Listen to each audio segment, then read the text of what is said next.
మనమైతే ఇప్పుడు కాలీఫ్లవర్ని బాగా ఉడికిన నీళ్ళల్లో వేసేయాలి. ఎందుకంటే దాంట్లో ఉన్న పురుగులన్నీ చనిపోవాలి. అప్పుడే మనకి హెల్దీ అయిన కాలీఫ్లవర్ పకోడీ అనేది రెడీ అవుతుంది. మనమైతే కాలీఫ్లవర్ని ఉడకపెట్టుకోవాలి, ఎందుకంటే పురుగులు చచ్చిపోవడానికి. ఇప్పుడైతే మనం ఒక స్టవ్ మీద ఒక బాల పెట్టేసుకొని దానిపైన ఇప్పుడైతే దాన్ని ఒక జాలర్ లాంటి స్పూన్లోకి వేసుకొని నీట్గా అనుకొని అక్కడ దాంట్లో వేసేసుకోవాలి. దానికి మసాలాలు కూడా పట్టించిన తర్వాతే వేసుకోవాలి.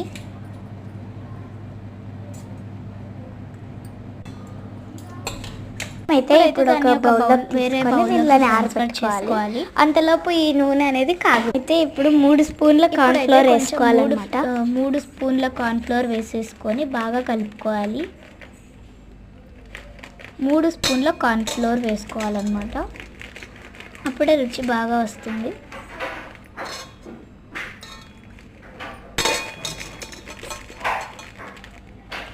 అయితే ఇప్పుడు దీనిలోని బాగా కలుపుకోవాలి. అన్నీ వేసుకొని బాగా కలుపుకోవాలి.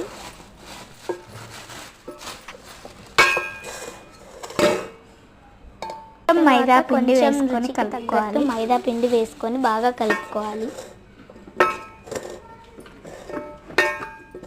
రుచికి తగ్గట్టు కొంచెం కారం వేసుకొని కలిపేసుకోవాలి. రుచికి తగ్గట్టు ఉప్పు కూడా వేసేసుకొని కలుపుకోవాలి. అంతా బాగా కలిసేటట్టు కలుపుకోవాలి.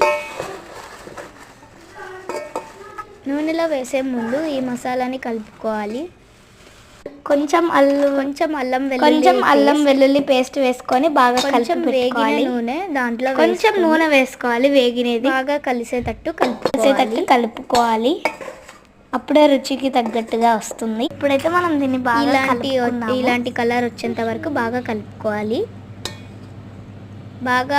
బాగా అంటుకోవాలన్నమాట దానికి మసాలా. అప్పుడే బాగా రుచిగా వస్తుంది.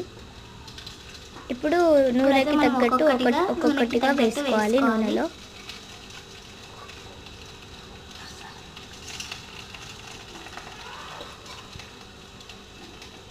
ఒక్కొక్కటి వేసుకున్న తర్వాత ఒక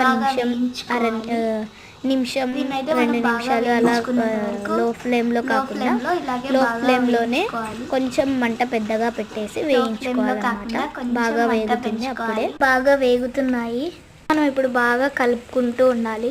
అప్పుడప్పుడు కలుపుతూ ఉండాలి అడుగంటకుండా. అప్పుడే బాగా క్రిస్పీగా వస్తాయి.